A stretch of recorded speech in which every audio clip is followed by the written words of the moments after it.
Well, good morning. I mean, listening to that music, Sharon, you wouldn't think you could feel any stress. Yeah.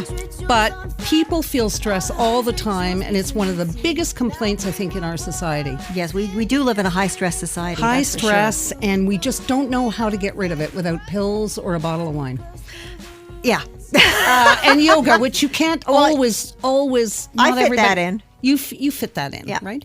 Well, we have two professionals here, and they're going to talk to us about how people are able. I mean, there are always new techniques. Mm-hmm. So first of all, let's introduce you, Jesse Hanson.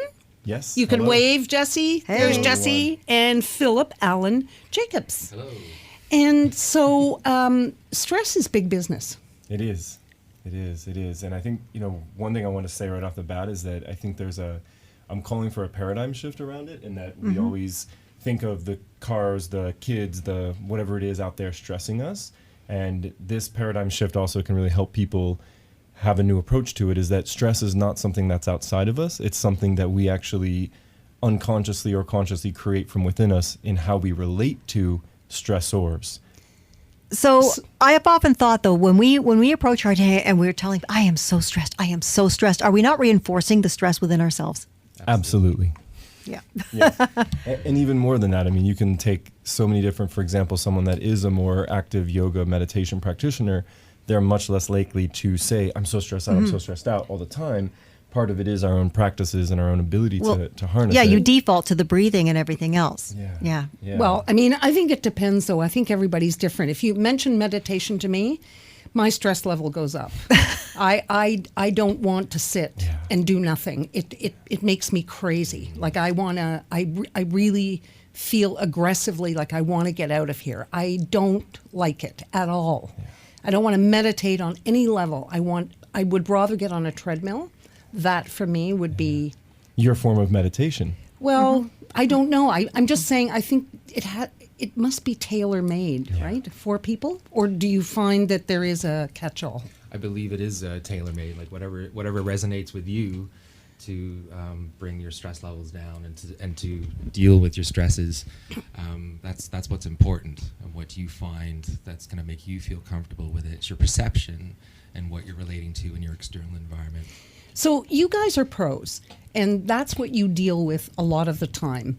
So do you find that because stress levels or perceived stress levels seem to be rising because everybody seems to be talking about it, how to reduce it, how to manage it, how to, keep it out of your life, that we've become a little desensitized, and so the forms of treating it need to change? Yes, completely agree. And even just to take your example there, you're not alone in the anxiety coming up at the word meditation or the actual trying of it. This is, again, a little bit of a paradigm shift, is that meditation is really not just sitting all properly and quietly. Meditation could be the treadmill. Meditation could be taking a walk with your dog. It's really about the art of meditation is just learning how to track our thoughts rather than become obsessed with them. And we can do that through movement. We can do it through stillness. We can do it through martial arts. We can do it through a lot of things. It's really about the old school perception. Meditation is the pictures of the yogis sitting there cross-legged and oming. I know. It's my reaction is just kill me now. But what if it was a picture of a meditation was actually how you actually pay attention to how your feet are hitting the ground on the treadmill or while you're walking the dog, or the breathing patterns. It's we can bring a meditation practice into just about any activity if we shift what we think of it or how we look at it. But is that really meditation? I mean, when I'm walking, or I'm not able to do anything else. So I cannot go and organize my fridge or make the phone calls I'm supposed to make, or all that list over there. It has to be on hold because I'm doing this. And then I feel this freedom to my mind to just wander wherever. So is that your definition of meditation, or what is your definition? I would say the cleanest definition I have for meditation is the practice of learning to be aware of our thoughts. Even the Dalai Lama admits that when he meditates, his mind wanders. I think there's also a misconception that meditation is no mind, or just a purely quiet mind. That's maybe some small moments in a meditation practice, and yes, the more we practice, the more we can find those gaps between thoughts. But I would make the argument that if you are walking and you're consciously saying, I'm not going to try to figure out my day. I'm not going to have my little to-do list or my smartphone there, and just pay attention to how you're walking. And if your mind wanders, it wanders. That fits in my parameter of meditation. And kind of back up what Philip was saying is that I don't actually care if a person calls it meditation or not. What I care about is are people starting to realize that we have a lot more control and influence over our thoughts and our emotions than I witness a lot of people perceiving, oh, I don't know, it's just happening. The thoughts are just coming from nowhere. There is a way that when you look at the neuroscience of it, there's a way that it is happening from a place inside of us. It's originating from within, not something that's hitting us from without. Now, from the stress we live with day to day, maybe we just think of it as a mental thing, but what are other ways that stress can manifest itself in a person? Oh, it can be anything from, aches and pains in the body, headaches, fibromyalgia, arthritis, any sort of autoimmune disease. Autoimmune disease is a big issue nowadays when we're dealing with stresses, because we're perceiving an external, what we want to call attack on ourselves, but it's something that we're manifesting in ourselves, and our immune system actually follows where our mind goes and where the stress goes and how it's manifesting. So physical manifestations of any sort of like stress response, right? And how we're perceiving that. And it's never too late to start to arrest the stress situation in our lives. I guess it's something, though, as a parent, perhaps you want to start teaching the younger generation earlier. Like a lot of people in my generation are just coming around to figuring out that we can utilize techniques to manage our stress, but we should be teaching our kids to do that too. Thank you so much for bringing that up. That's such a valuable point, and it's something that we are starting to see it, but it's also even at Helix, where Philip and I work, we're getting more and more people under the age of 18 that are just so inundated with stress, and the parents have no idea what to do or how to deal with it, and these kids want these extra tools. It's not yet considered. I think it's becoming more part of recognize there's a value to that. I know I would much rather, if I'm a kid, and I was a kid once, I'd much rather learn about stress management and mindfulness than trigonometry or something like that. That got prioritized when I was in school. I was like, you need to learn this, but don't worry about learning how to breathe or learning how to deal with stress. Does stress equal pressure? So, people who are, let's say, at work, they're on a deadline. They're always on a deadline. They're always watching for the next young thing who's going to come and take their job or their promotion, or their, that feeling of always being.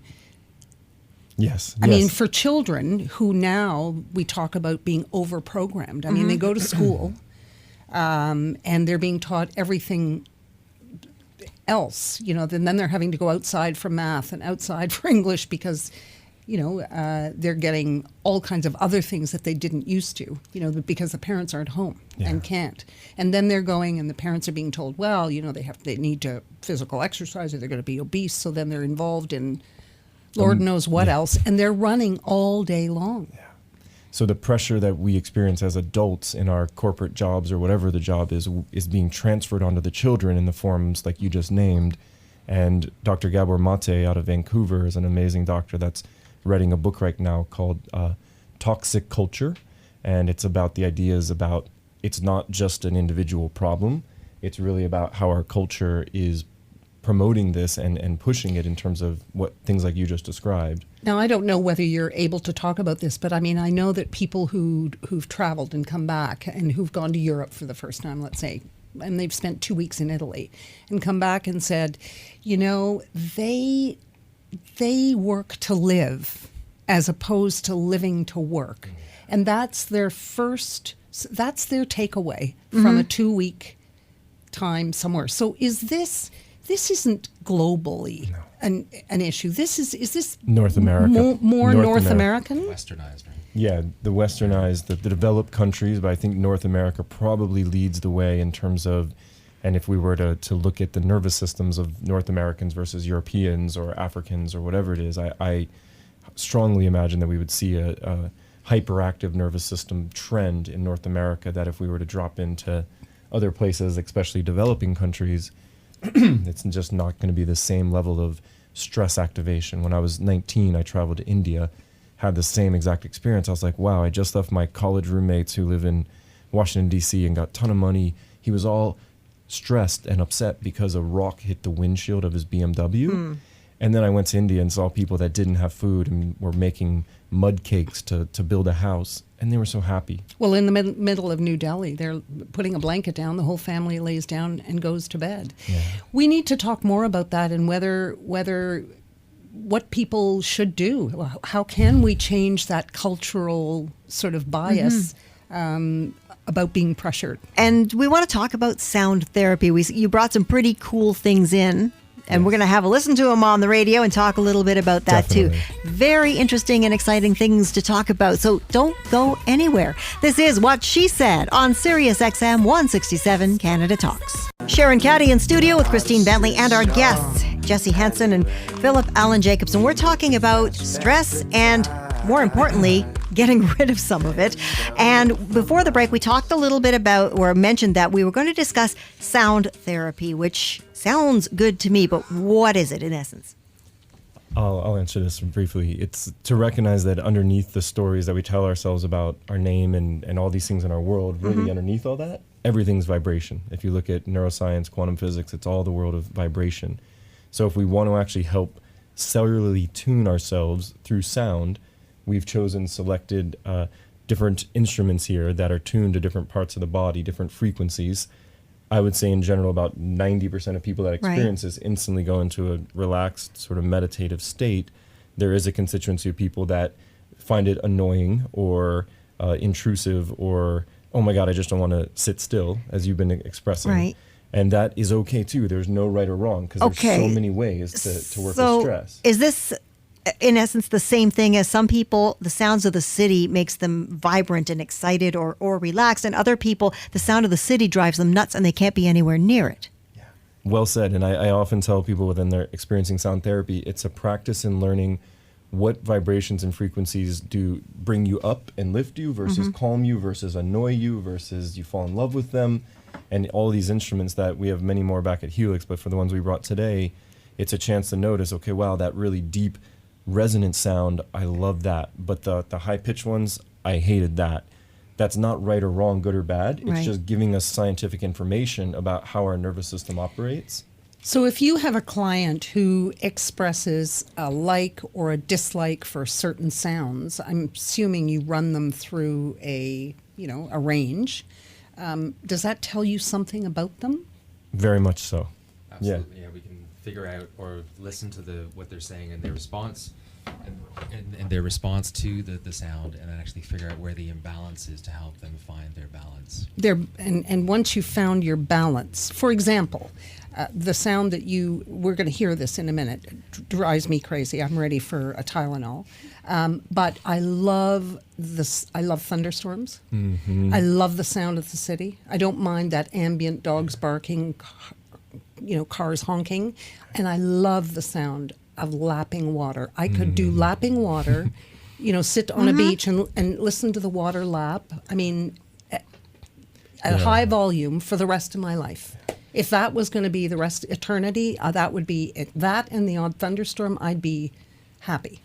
I hear you. And the thing to keep in mind about how we work is not just with sound therapy. We also integrate it with psychotherapy, hypnotherapy. And so, for example, if we learn a certain frequency is preferred or unpreferred or agitated a person, we can look at, okay, what does that relate to psychologically? What does that relate to in terms of their development? Why is it that one person loves the buzz of the city and another person doesn't like it? The ultimate, what I believe in is the ultimate is being able to tolerate and be with all the different sounds and vibrations that are out there, from city streets to lapping water to sound therapy. That would symbolize a nervous system that is running very fluidly, that these sounds and vibrations aren't getting stuck. Okay, so let's say in my situation, there's certain things I like, certain things that Sharon may like, and certain things that we don't. So that to you signifies that we're not totally balanced in that sense, and you would want to balance us. So how would you do that? Again, we would integrate psychotherapy, hypnotherapy, sound therapy, acupuncture. We bring together about 15 different disciplines. Not every single client of ours does every single one, but we would work to look at underlying origins of where did that imprint get put into the nervous system that certain sounds mean something to someone, right? Different sounds mean something to someone else. Go ahead. So for example, like if you're feeling irritated by a certain sound, we look at the cause and the root of the irritation, because the sound is actually resonating and bringing out the irritation in you. So we want to look at that psychologically and where that stems from, and then we work on that and then release that. Like you said, I kind of just want to run out of here. I want a Tylenol. Yeah. We would say, okay, when has that ever happened before? Has there ever Yeah. been ever moments in your life? So explain what you're about to show us.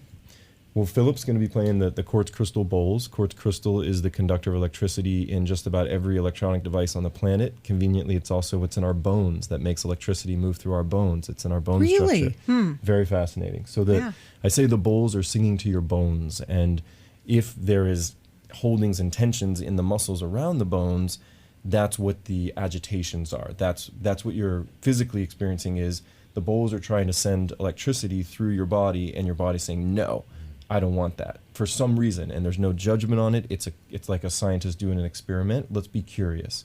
I'm going to be playing the didgeridoo and the hung drum, which the didgeridoo is more of like the rumble of a subway. You may enjoy that one. But it's a very much considered an earth instrument or a grounding instrument, where the bowls and the hung are lifting up. So while you get prepared to play this stuff for us, I'm going to mention you're listening to What She Said on Sirius XM 167, Canada Talks, and we are chatting with our guests Jesse Hanson and Philip Allen Jacobs. We're talking about stress reduction, and right at this moment talking about sound therapy. Now, if you want to see what they're doing, we are also currently broadcasting on Periscope. So if you go to our Periscope, What She Said 167, you can sort of see for yourself. And actually, if you don't follow us on Periscope, or you're finding this later on YouTube, you'll be able to check it out too. So, okay, guys, let's have a listen.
Okay, and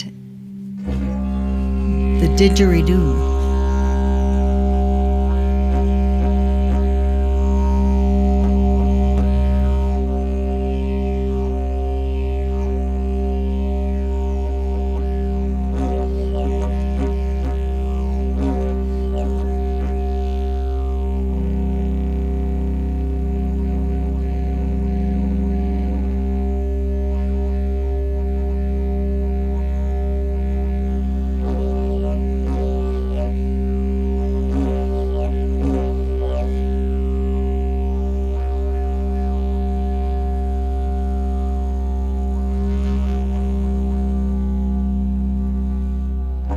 So, Christine, what did that do for you?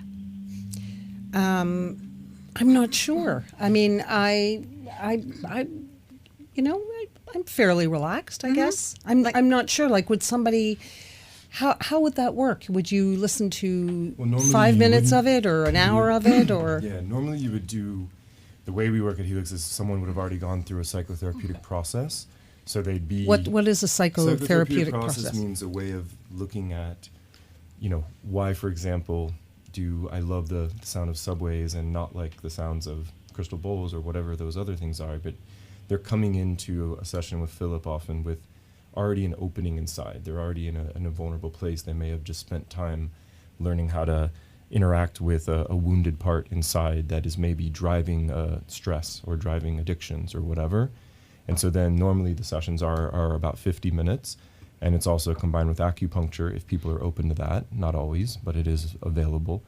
And it's really a form of just being there and listening. And oftentimes our clients will have visions or awarenesses around that psychological material.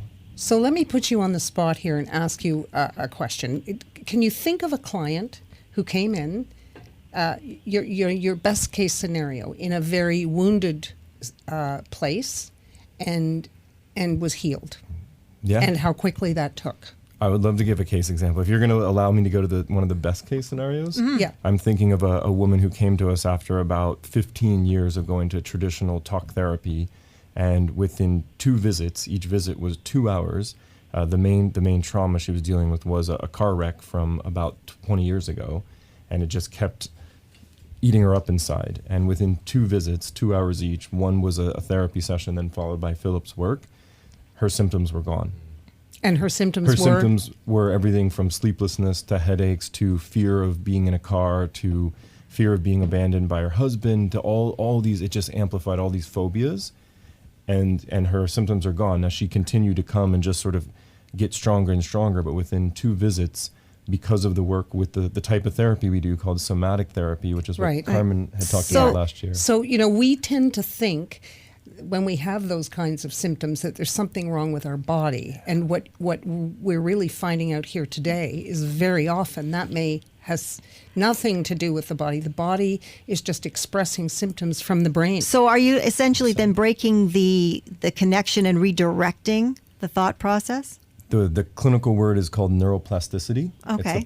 It's the process of reprogramming the brain and interrupting the old destructive, painful neural circuitry for this woman, the phobias, and then reinstalling it with something healthy and positive. So let me ask you, sounds leading edge to me.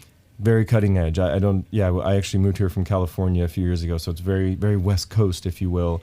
Ironically, U of T just did a study to show the effectiveness of sound therapy, and now it's starting to be used in hospitals, even in Canada. It's been in hospitals in California for a while, but now they're using it pre- and post-operatively in hospitals, and U of T just did a study. So where would people who are interested in finding out more, what website would they go to? HelixHealthcareGroup.com and CatalystWellness.com. Those are our 2 main sites that go specifically into that. We have a video on sound therapy that goes into a pretty good definition and explanation in about 2 minutes on there, as well as everything else we do. So HelixHealthcareGroup.com. Excellent. Well, thanks, guys, for coming in and sharing with us. And as we say goodbye to our friends on Periscope, we go to a break. And when we come back, business and office efficiencies and how to implement some rules that add up to big productivity changes. That and a whole lot more. Christine and I have some things to chat about. That's all coming up when we come back on What She Said, Canada Talks, Channel 167.